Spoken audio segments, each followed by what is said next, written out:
Oh,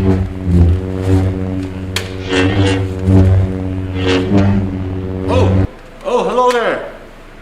Hi, Jedi Guybrarian here. I'm just busy fighting off Darth Omicron, and pretty sure I got him out of this room for now. Yeah. I think we're pretty safe for right now.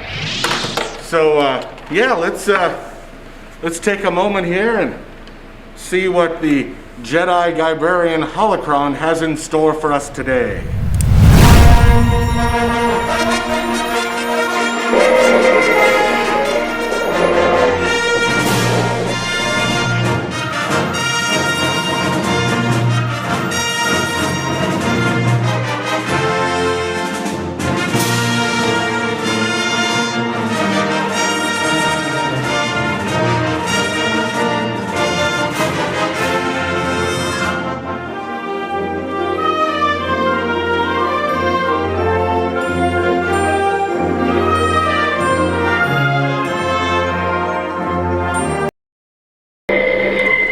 Whoa!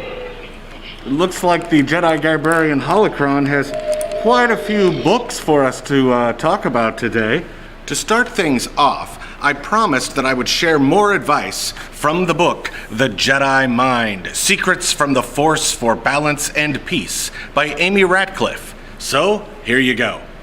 In a section called Love Yourself, Yoda says, "Already know you that which you need." When Luke travels to Dagobah to visit Yoda for a second time, the ancient Jedi Master reassures Luke that his training is complete and that Luke, somewhere inside, knows what he needs. Luke has doubts, but what Yoda says is true. We tend to know for ourselves what we need to be at peace. Self-care and mindfulness go hand in hand. If we notice what actions satisfy our physical, mental, and emotional needs, we can develop a sort of repertoire, go-to practices to have handy for whenever we might need them. In the practice section called An Act of Self-Care, Yoda says to reflect on something you need to do to take care of yourself, possibly setting boundaries by saying no to a project, or going to bed early, taking a nap, or a bath, or a walk, eat a good breakfast. Anything you know that will make you feel healthy and rejuvenate your spirits. Plan the activity not as an indulgence, but as a necessity. 2 brand new Star Wars books available in our library are these, Be More Leia and Be More Boba Fett. Each is written like a non-fiction book, giving you life advice connected to these 2 Star Wars characters. For example, in Be More Leia, we are reminded of the scene and famous quote when Princess Leia says, "Help me, Obi-Wan Kenobi. You're my only hope." And the book mentions that it's okay to ask for help if you need it. No rebel has ever brought down a whole empire by herself. Any big change you're fighting for requires the time, skills, and advice of many.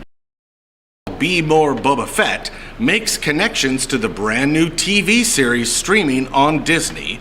However, it also looks back through Boba's many different experiences, even including his childhood, to offer some life advice. For example, on page 7, it says, "Be inspired."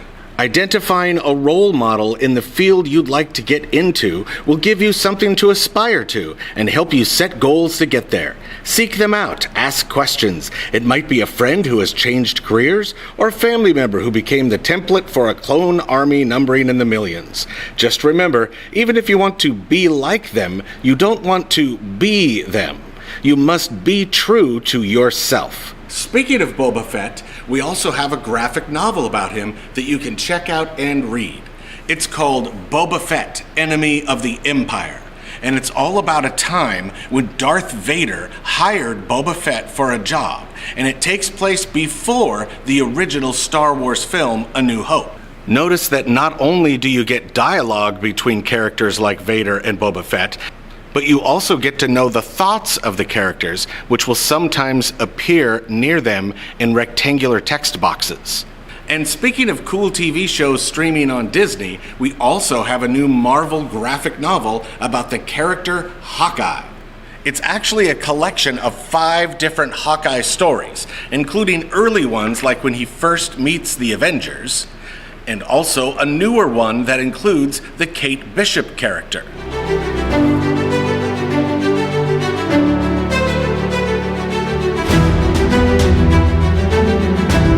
I really want to show you a brand new one called The Cost of Knowing by Brittany Morris. It's very unique because it is part sci-fi fantasy and part realistic story of two brothers and real life in America. The fantasy part is that 16-year-old Alex and his little brother Isaiah both sometimes get visions of the past or of the future. The realistic part is that Alex cares for his little brother and must find a way in real life to stop one of his visions from coming true. It's a vision of his brother dying. Here's one of the brothers describing his ability on page 94. He nods solemnly. Or mine, it's so weird, sometimes I can just feel what's around me on another level. Like Spider-Man? He smirks at that. Yeah, I guess. The closer, the louder. Sometimes it's like a buzzing feeling, like when you hold a balloon to your arm and all your hair stands up. Sometimes it's voices, like a play where all the characters are narrating what's going on. Everything. The trees, the grass, the ladybug that flew off your hand, the girl walking on the other side of this place. The new book we just got in the library is called When the World Turned Upside Down by Kay Ibura. It's a realistic fiction chapter book with a very big text to real life connection because the story actually takes place during the COVID pandemic. We get to know a group of young friends in an apartment building and how each of them learns to deal with life during the coronavirus. They learn the importance of helping others, they learn about adjusting to virtual online school, and also dealing with real life issues when protests begin in the streets. Here's a moment early in the book where the author describes what it is like when the pandemic first starts to hit. A week later, the world squeezed in a little tighter. School announced it would be closed for months instead of weeks, and everyone would have to attend a class on video. Even worse, when Liam and Ben met up at the park with both their boards, they found the black iron gates at the park entrance firmly closed. Inside the gates, the park was completely still. The tennis courts, the field of grass, the playground, and the trees were untouched. It looked like someone had zapped the park and made all the people disappear, leaving behind an empty green space. We also have two new non-fiction books in our library that are both connected to the topic of pandemics. This book, called History Smashers, Plagues, and Pandemics, is a non-fiction information chapter book by Kate Messner, an author who has visited our library in person before. In fact, Kate visited with students in our library in February 2020, just 1 month before the COVID pandemic shut down in-person school. And she said that during the rest of the year, she decided to focus on researching and writing this book about pandemics in history, from ancient times to today. In addition to written information, this book also has many different text features to help with understanding, such as illustrations and cartoons, maps, newspapers, and microscopic photos. By the way, Kate Messner also signed the book for our school library. We also have this new non-fiction graphic novel from the Science Comics series called Plagues, the Microscopic Battlefield.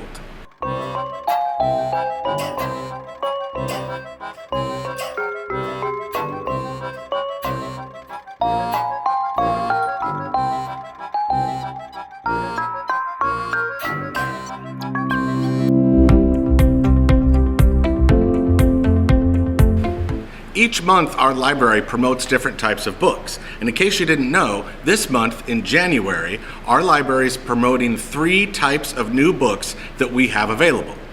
They are books connected to animals, books connected to diversity, and books connected to social emotional needs. New books we have connected to diversity include this graphic novel called Welcome to the New World, about a refugee family from Syria who come to America to escape the danger of a civil war, but discover that some people will welcome them with kindness and other people will not want them here. Books with diverse characters and experiences can help readers get to know and understand one another better. We can see connections to our own lives in some of these books, or we can learn about other people's lives and experiences.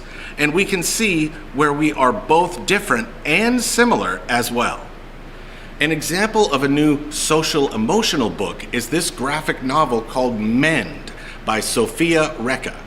It's considered social emotional because it's about a girl struggling to deal with her parents' divorce. From childhood through the teen years, she learns better how to cope. Through books like this, readers can identify with what characters go through and develop empathy and maybe learn ideas for handling what we ourselves are going through.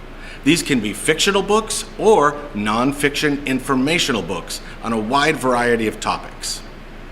And an example of one of our new animal storybooks that is also a social emotional book is this realistic fiction chapter book called Lila and Hadley.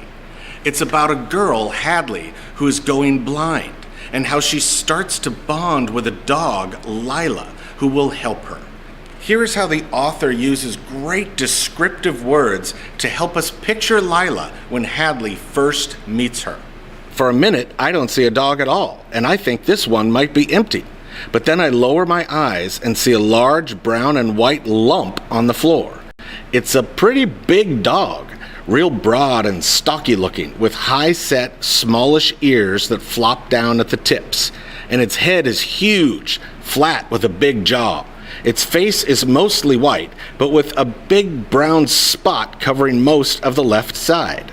I don't know dog breeds real well, but I think I've seen dogs like this on TV. Pit bull, I'm pretty sure. The dog's just lying there, eyes open, and all I can think is that it looks like how I'd look if I were a dog. Downright miserable. Like it'd rather be anywhere else. I don't know what makes me do it. I sure didn't plan to, but I find myself crouching down in front of the kennel, and then I'm talking to the dog. In the library, we have a lot of new diverse, social, emotional, and animal books available. Here's just a few more.